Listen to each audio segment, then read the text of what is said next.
I always address my audience as children because I'm 70 now, and 40 years of experience in the field of education has transformed me to a different height altogether. I never came up with this kind of a talk. Today it's just coming, it's flowing after seeing all you youngsters. Because nation is in your hands. The clubs are in your hands. What you do matters a lot. We leave a legacy. We just leave a legacy for you. Are we right enough to leave that right kind of legacy for you?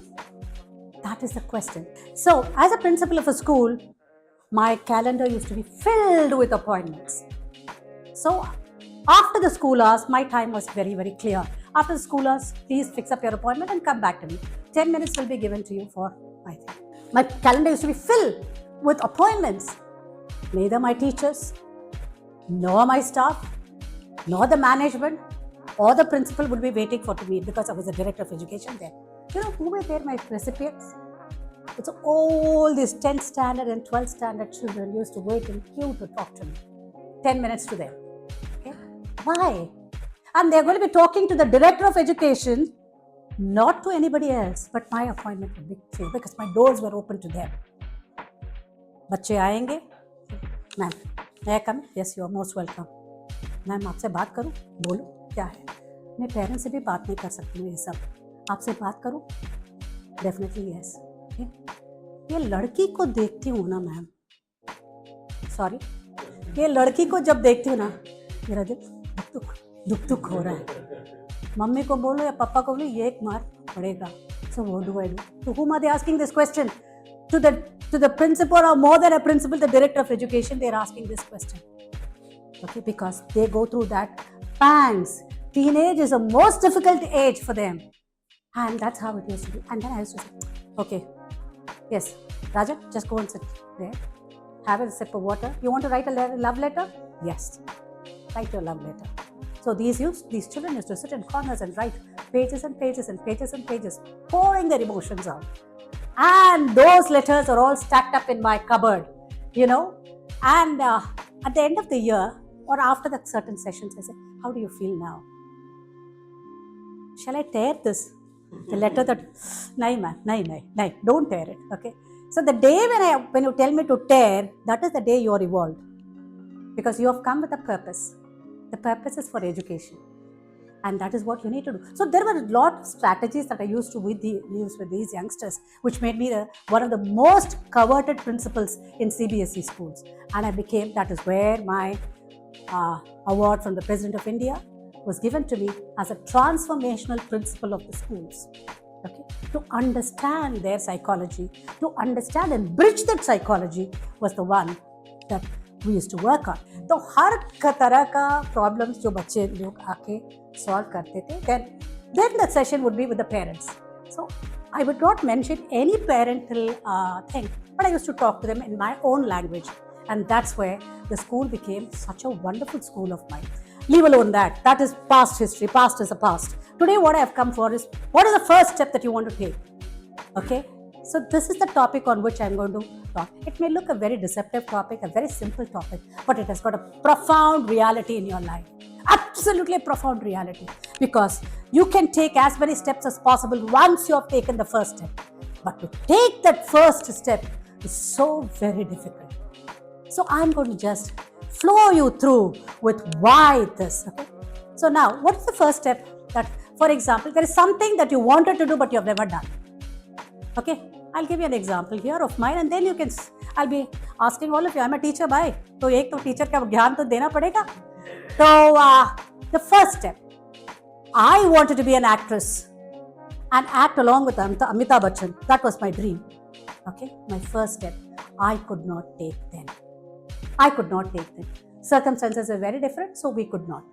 Okay, now I am asking you, please all of you think of one first. You could wanted to be a doctor, lawyer, singer, or even a cartoonist, whatever you wanted to. What is it, that one thing that you wanted to do, but you've never done it? Think of it. You don't have to tell it to me. But if you wish to, nothing like it. May I take the liberty of asking you? That is the thing. So, there are moments in your life where you want to take the first step, but you have never. It is not that you have not started it. It is not that you have stopped it because You didn't even start. Sometimes you start it and still you go back. So what is it that presses you? Can anybody tell me here? One thing that presses you from taking that first step.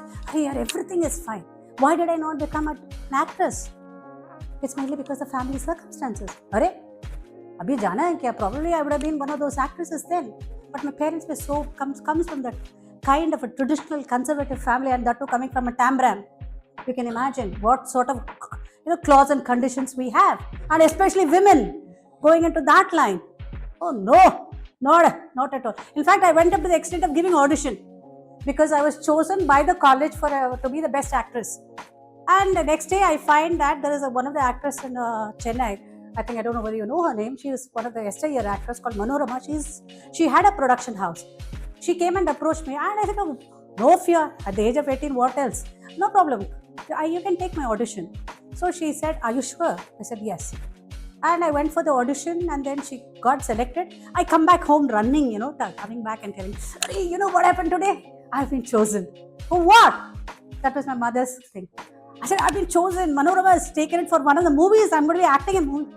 What the hell is that? Did you ever ask any one of us? Is that what you want to do in life? Do you know what got about it? So these are things comes to your life. It can happen with all of you, but you are better off because in today's world and time, the world has changed. The thought process has changed. So my dear children, don't waste your life. Take it.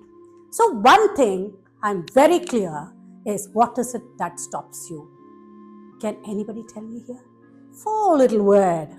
Just a 4 little word. Fear. What is fear actually? False evidence that appears real. That's it. Am I right? It's a false evidence. Why? Fear. Fear of future. Fear of unknown. Fear of failing. Failing in love. Failing in getting marks. Failing in your profession. Failing everywhere. Failing in acceptance. Failing in rejection. So this failure, the fear of failure, is something that holds you. Am I right or wrong? Am I right or wrong? Okay? And there is one phrase which comes before that. Can anybody guess what is that phrase? One phrase, I said. A word which comes always when you are in fear. What if? Okay, what if you fail? What will people think of you? What will the society talk about? What if stands as an LOC before you. It's a line of control. You cannot even break beyond boundaries. But when a soldier breaks beyond boundaries, crosses the LOC, there comes the command. Cannons to the right and cannons to the left, volleyed and thundered. Rode the 600 into the mouth of death, into the jaw of death, said Alfred Lord Tennyson. I'm talking in your language, okay, which is forgotten, totally forgotten today. Okay, so this is what it happens. But you and I, the greater barrier is in your head. It is not about beyond boundaries. The boundary is in your head. Because what will people think of me? What will the society talk about you if you become an actress? This was the question my parents had asked, which aborted mine. So think of it, my dear children. Just make a note of that. That will really give you a complete picture of what your life is all about.